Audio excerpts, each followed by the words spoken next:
Hey, what's up, guys? Let's do a quick Melvin here. Haven't been buying too much. Actually, I've been selling more than buying, which is pretty strange for me. But got a quick Melvin here, mostly Griffies, as always. There'll actually be a little bit of football in here, as well as some basketball. And I don't collect football or basketball, but for some reason, I've bought a couple cards, and there'll be a couple Jordan cards in here in lieu of the Last Dance that I'll just kind of show off here. But here we go. Start it up. First card is Topps. I think this is the Archives. Elroy Face, or the Baron. Pretty much the pioneer of your modern day closer rule. But he's not in the Hall of Fame, which is which is a tragedy in my opinion. But at the time of his retirement, he held a lot of individual pitching records, and I think he went 18-1 one year. Of course, the '60 World Series with the Buccos. But there's an on-card auto. It was like, I don't know, $3 or $4. But we'll stick with another on-card auto here. Is a beautiful Rod Carew here from Hitters Club. I think it was I want to say 99 Hitters Club. But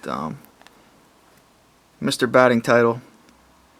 I mean, what else can you say about Rod Carew? One of the greatest hitters of all time.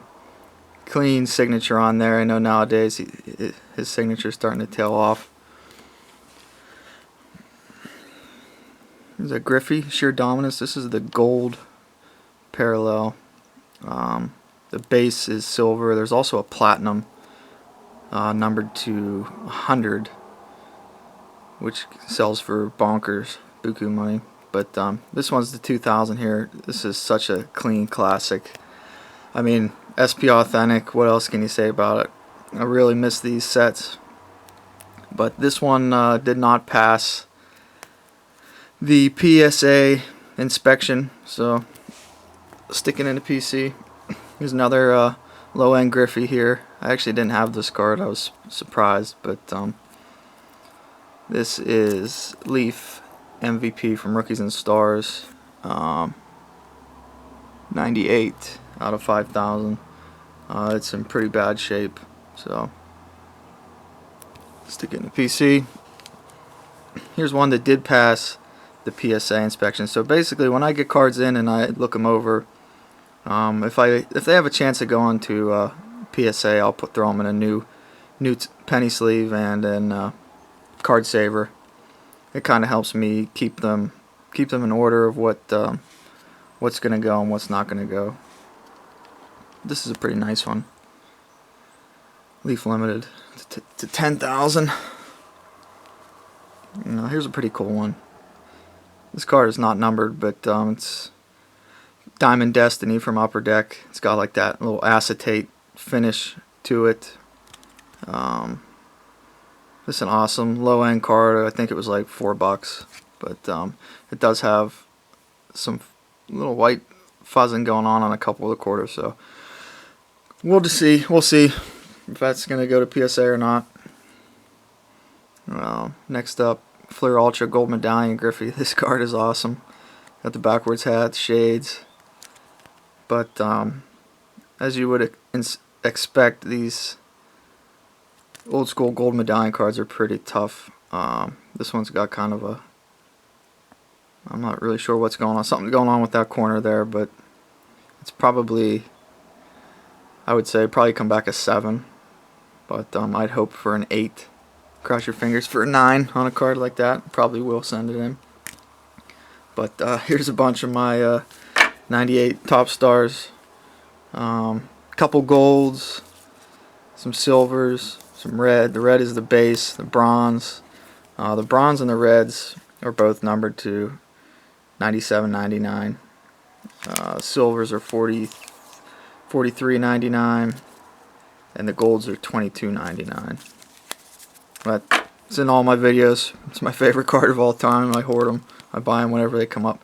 And here's one that actually looked really, really nice. 99% of them that come in are really ragged, which is definitely the case of this stack here. But every once in a while you run into a really nice copy. The edges of this is such weak cardstock that the edges and the corners are almost always showing white. And even though this one is probably top 3 I've ever seen, it is still showing a touch of specks of white on the back corner. So I would hope to land a 9 on this card. I've sent them in the past. I've actually never hit a 9, all 8s. I have one currently out in a bulk order that will be revealed, that I hope at least gets me a 9. So here's a card. Actually, I wanted to keep it exactly how I received it. It was shipped in a plain white, which I don't have a problem with at all. But this is exactly how I received it. You know, it's annoying, but we all deal with it when we buy cards. Everybody, I'm sure, has had this. Unfortunately, it's a pretty common occurrence to not tape the card into the card's top loader. So it's not like this is a cheap card like some of those other ones. This was probably around 25 bucks. The surface on it was completely mangled anyways, so it is what it is. It's not going to PSA, so it didn't annoy me too much that it was completely out of the top loader there. But this one definitely annoyed me. This would be the most expensive card in the order, and probably the coolest card in the order, I think. But here's a Babe Ruth from Leaf Metal 19. 1 of 1. This is the gold with the actual bat barrel there, which is pretty awesome. Leaf, this is actually, Leaf made these pretty much affordable for somebody to scoop them up. Like this card here was $150, which, you know, you wouldn't necessarily think it would be something you could touch for under a couple $100, but there's a lot of them out there. Leaf put out a lot of these 1 of 1s, a lot of them with bat barrel as well. So I don't know, a lot of people probably have a big problem with cutting up a Babe Ruth game used bat, but the way I look at it, it made it affordable to get into the hands of a lot of people to own something like that. But this card was also, as you can see, I received it exactly like this, a quarter of the way out, and it actually did ding the top left corner here. Was it there before? Who knows, but I'm definitely going to assume that it happened in transit. But I just don't know how anybody could pick up a card like this that's moving around in a top loader. It's $150 irreplaceable 1 of 1, and say they're going to ship it through the mail without taping it in. I don't know. But like I said, we all deal with it. It is what it is. A couple graded cards. So here is a Griffey Silver Signature from '94 Collector's Choice. Awesome photography in this set. I mean, look at that. Look at that photo. That's just, for an old school base card. Again, this was cheap, probably, I don't know, 12, 15 bucks. The Silver Signature, there is a gold signature as well. It obviously sells for a premium. But awesome card, and a PSA 9 here. 10s probably, I don't know. There's some 10s listed that have outrageous prices on the Silver Sigs, but realistically you could probably scoop one up in an auction for not that much. Here's a 98 Leaf, the Fractal Foundation Griffey, and a PSA 9. So pretty cool card. Got some decent shine. Of course, numbered to 39.99. There is some different variations of this card as well. I know there's a couple die cuts maybe. I know one of them's numbered really low, either to 50 or 100. But pretty cheap as well. This was under 20 bucks. So the way I look at it, you know, if you're going to try to buy this card raw, unless you get a really good deal on in an auction or something, people are going to have it listed at least $4 with $4 shipping. So, and if you're going to spend $500 to get a bulk order, you're going to be paying $20 to have it slabbed if you're not planning on spending that much money to get a bulk order. So that's kind of the way it goes. But pretty neat. I did notice, even though this was a 9, it did have some scratching on the surface. So, but people pay for the label regardless. And here's the only football of the order. So LT is probably my favorite football player. Like I said, I don't collect football cards really. Just some key rookies and PSA slabs, and I don't know, I just kind of went on a kick one day to pick up some of these LT white bordered refractors, numbered to 499, and this one's actually numbered to 100, or 429 rather. But this set just reminds me of being in grade school, middle school, trading with your buddies. LT was definitely the one to have. So I thought those were pretty cool. They're pretty cheap as well. And for some basketball, my dad actually found these. He was doing some cleaning of the house, my childhood home, and evidently at age 4 I didn't know how colons worked, or apostrophes, but I don't know, it must have been some kind of promotional thing that my dad had sent in for me as a kid. And it's just some awesome, these jumbo MJ cards from '99.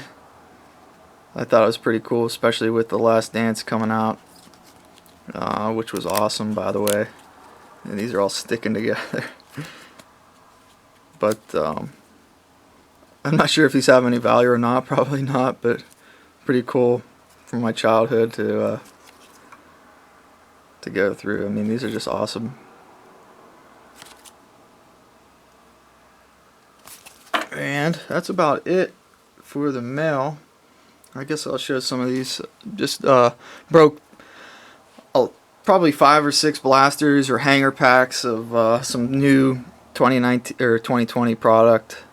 So I'll just kind of leaf through some 2019 as well.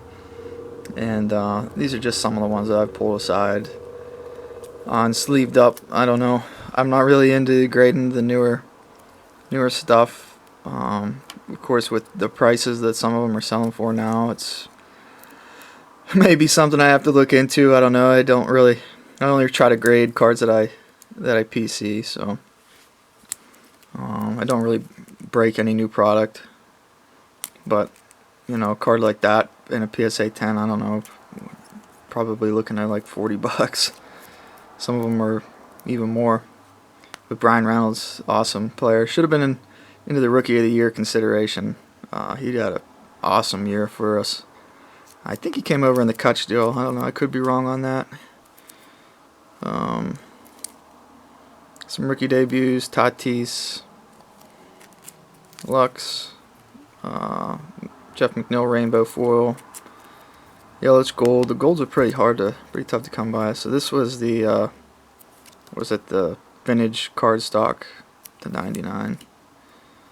Another Reynolds. Yaz. Here's the blue. Another rainbow Hyun-Jin Ryu. So, yep. Well, that's about it. I do have a PSA bulk out from January. PSA is slowly opening back up. I just sent another regular service order out today. It was 20 cards. So hopefully who knows how long it'll be.